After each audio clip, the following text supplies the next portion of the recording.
Hello, fourth grade readers. It is Mrs. Lindberg here today, and today we are going to start reading a new chapter book. It is a historical fiction book called Number the Stars.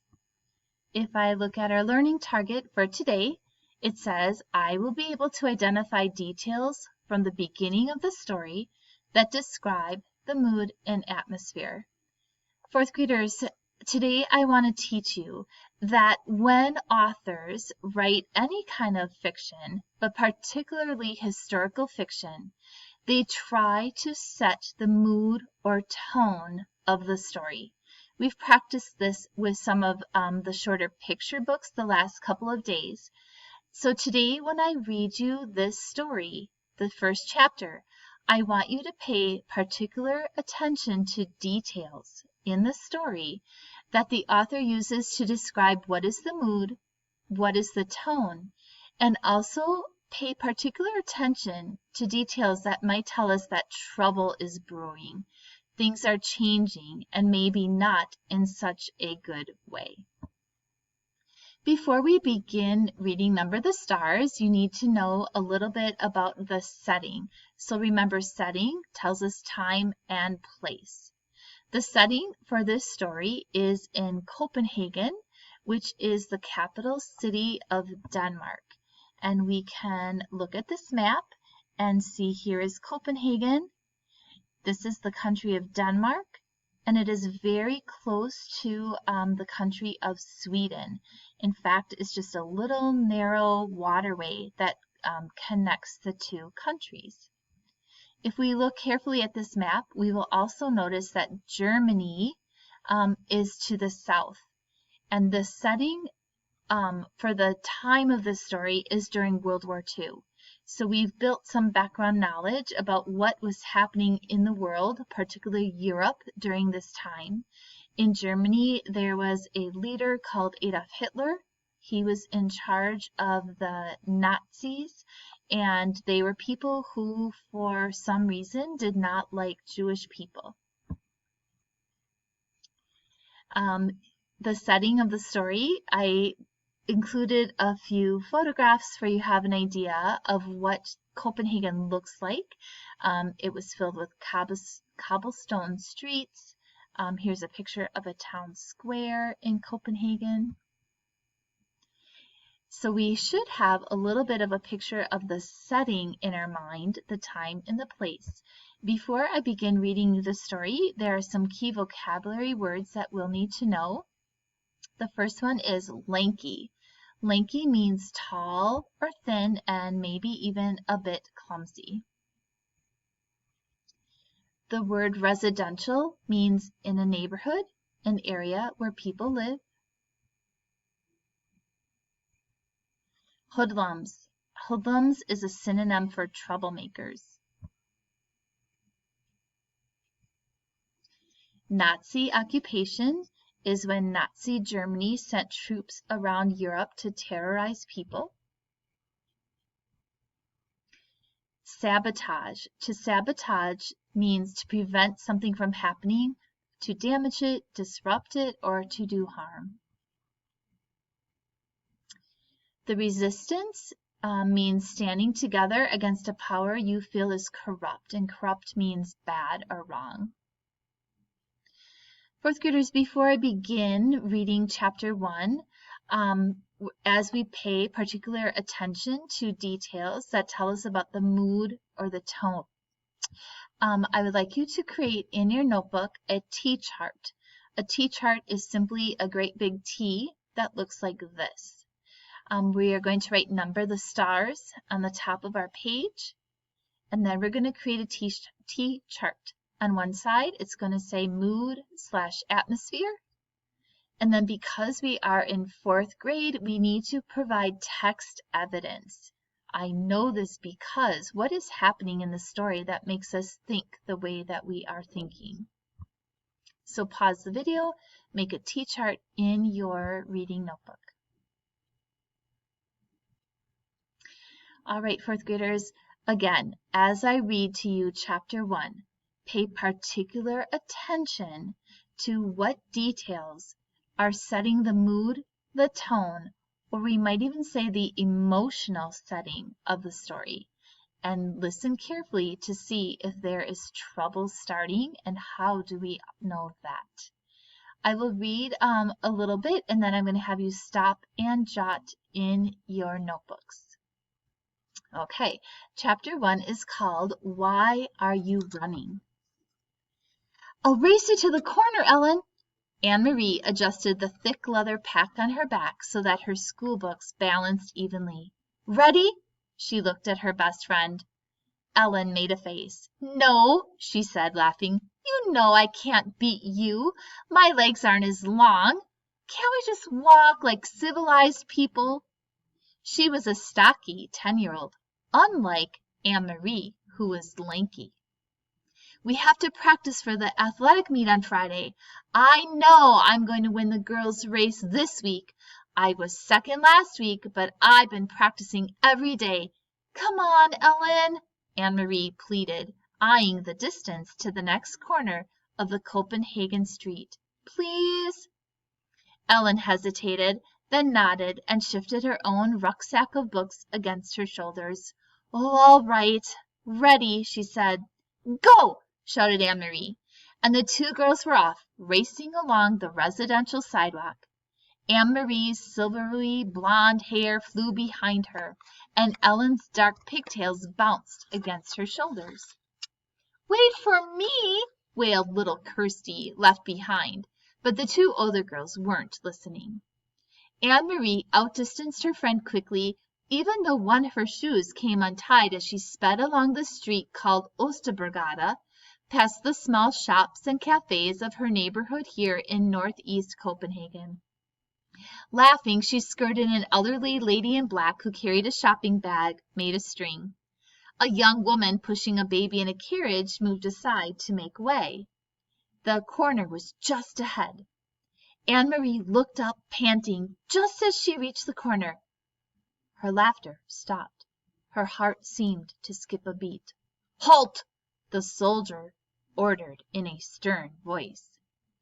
The German word was as familiar as it was frightening. Anne-Marie had heard it often enough before, but it had never been directed at her until now. Behind her, Ellen also slowed and stopped. Far back, little Kirsty was plodding along, her face in a pout because the girls hadn't waited for her. Anne-Marie stared up. There were two of them. That meant 2 helmets, 2 sets of cold eyes glaring at her, and 4 tall, shiny boots planted firmly on the sidewalk, blocking her path to home. And it meant 2 rifles, gripped in the hands of the soldiers. She stared at the rifles first, then finally she looked into the face of the soldier who had ordered her to halt. Okay, 4th graders, I want you to stop and jot. What is the mood, the atmosphere or tone of our story so far, and what text evidence do you have that is making you think that? Stop and jot.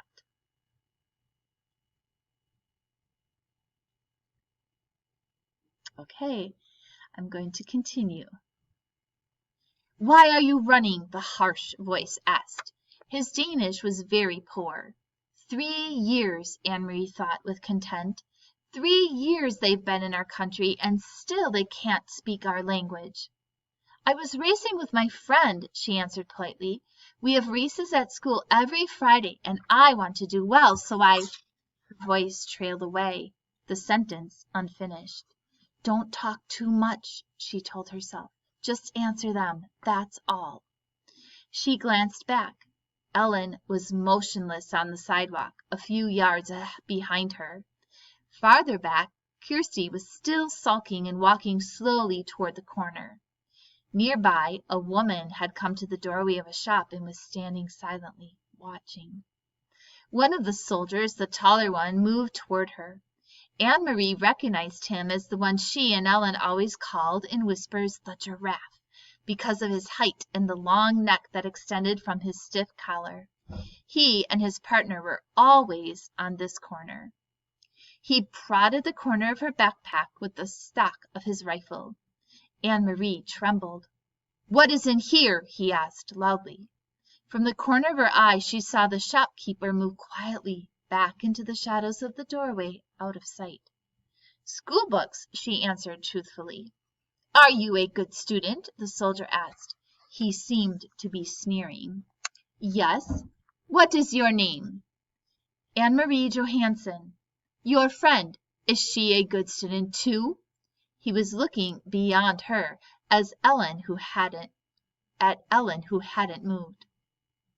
Anne-Marie looked back too, and saw that Ellen's face, usually rosy-cheeked, was pale, and her dark eyes were wide.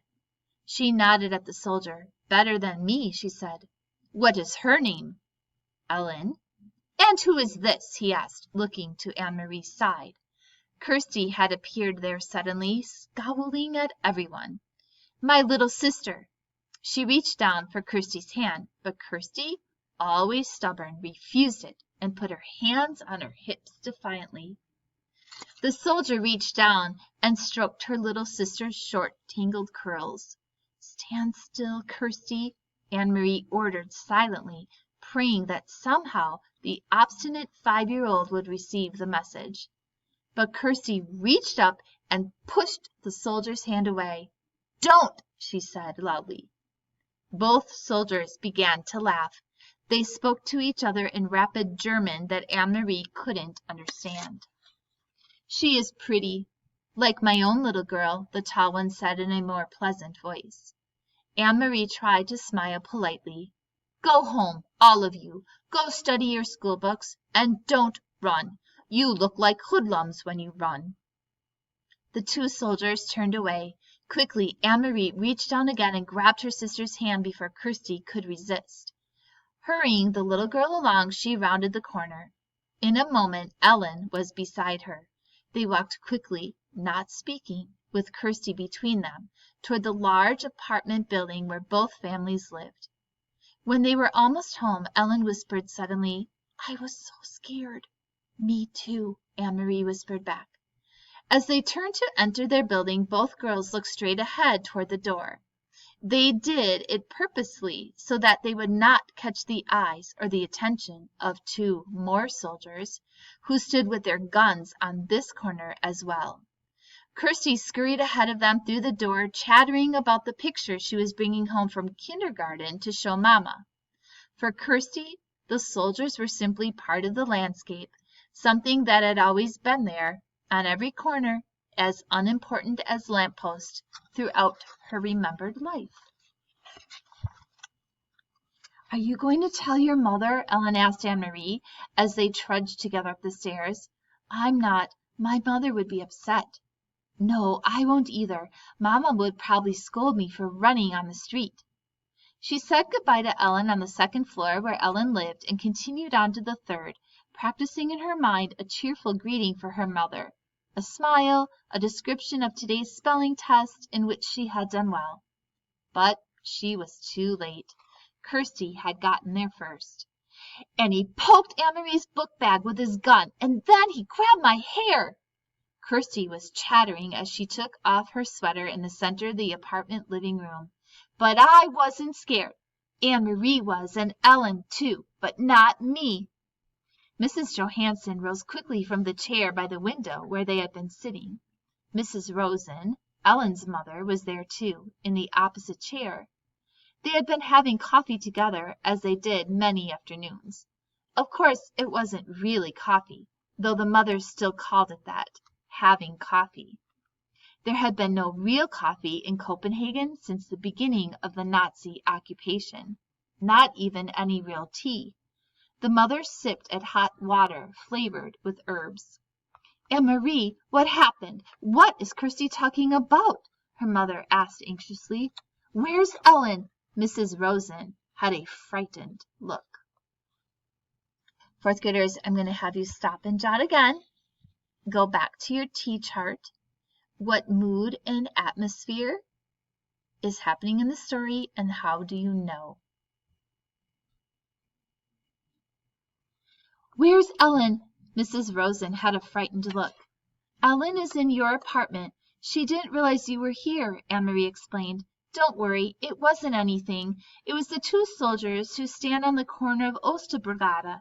You've seen them. You know, the tall one with the long neck, the one who looks like a silly giraffe. She told her mother and Mrs. Rosen of the incident, trying to make it sound humorous and unimportant, but their uneasy looks didn't change. I slapped his hand and shouted at him, Kirsty announced importantly. No, she didn't, Mama, Anne-Marie reassured her mother. She's exaggerating, as she always does. Mrs. Johansen moved to the window and looked down to the street below. The Copenhagen neighborhood was quiet. It looked the same as always, people coming and going from the shops, children at play, the soldiers on the corner. She spoke in a low voice to Ellen's mother. They must be edgy because of the latest resistance incidents. Did you read in De Vrije Danske about the bombings in Hillerød and Nambro? Although she pretended to be absorbed in unpacking her school bags, Anne-Marie listened, and she knew what her mother was referring to. De Vrije Danske, the Free Danes, was an illegal newspaper. Peter Nielsen brought it to them occasionally, carefully folded and hidden among ordinary books and papers. And Mama always burned it after she and Papa had read it. But Anne-Marie heard Mama and Papa talk, sometimes at night, about the news they received that way. News of sabotage against the Nazis, bombs hidden and exploded in the factories that produced war materials, and industrial railroad lines damaged so that the goods couldn't be transported. And she knew what resistance meant. Papa had explained when she overheard the word and asked.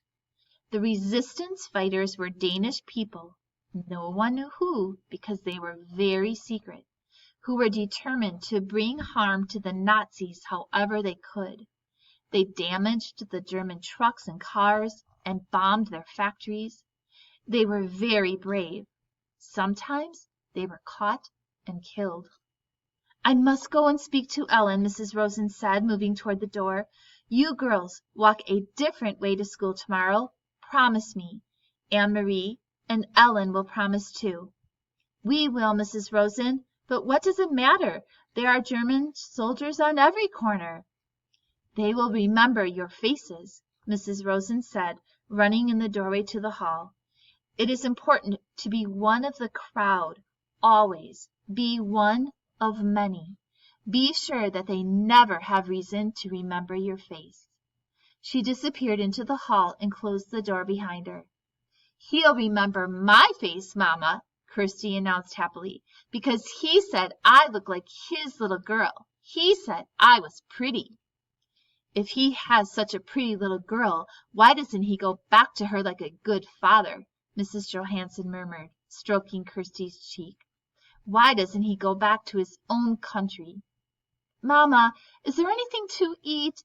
Anne-Marie asked, hoping to take her mother's mind away from the soldiers. Take some bread and give a piece to your sister. With butter? Kirsty asked hopefully. No butter, her mother replied. You know that. Kirsty sighed as Anne-Marie went to the bread box in the kitchen. I wish I could have a cupcake, she said, a big yellow cupcake with pink frosting. Her mother laughed. For a little girl, you have a long memory, she told Kirsty. There hasn't been any butter or sugar for cupcakes for a long time, a year at least. When will there be cupcakes again? When the war ends, Mrs. Johansen said. She glanced through the window down to the street corner where the soldiers stood, their faces impassive beneath the metal helmets. When the soldiers leave. Okay, fourth graders, that is the end of chapter 1. So as we mentioned earlier in the story, authors work hard at the beginning so you can get a feel of not only the physical setting, what Copenhagen looks like, but also the emotional setting. What does it feel like? And as we did our stop and jot, there were a couple places in that first chapter where I really got some clues as to what the mood or tone would be. Here's what I jotted down in my notebook. To me, the mood or the atmosphere seems kind of frightening and scary. And of course, I have to have text evidence to explain why I feel this way. Well, there were soldiers with rifles on the corners. To me, that would be very frightening and scary. The soldiers ordered the girls to stop, and they said it in a stern voice. It also mentioned that the soldier had a harsh voice. And later on in that chapter, when we did our stop and jot the second time, the mothers, when they heard that the girls were stopped by the soldiers, were feeling very anxious and frightened and nervous about what the girls said or what the girls did with the soldiers. All of that added together makes me feel that the mood or tone at the beginning of the story is pretty frightening or scary. So now, fourth graders, you have a task. You are going to take your stop and jot notes, and you're going to turn your thinking into a complete paragraph. Your paragraph should be at least 5 sentences long. You're going to start your paragraph with this thought. I think the mood at the beginning of the book is, and then you are going to fill in the blank. You're going to continue your paragraph writing with this sentence. Clues from the story that make me feel this way are, and you can go back to your T-chart. What details from the story made you feel that way? And then think about this. The author wanted to create this mood because, why do you think the author is working hard at the beginning of this story to create the mood of being frightening or scary? Maybe think about when and where this story is taking place. And to end our time together, fourth graders, we're doing a really quick check-in as we go back to our learning target. I will be able to identify details from the beginning of the story that describe the mood and atmosphere. So we would give a thumbs up if I can visualize the setting of the story and describe the mood and tone with lots of details. Sideways, I can describe it, but I just have some details that explain why I feel that way. Or if you cannot really visualize the setting or the mood or tone, you would probably give a thumbs down. All right, that concludes our Chapter 1 reading and thinking. And as you continue your IDR, your teachers might be requesting you to do some reading of historical fiction. As you begin your own story, think about what is the emotional setting, the mood or tone of your story, and how do you know? What details provide evidence for your thinking?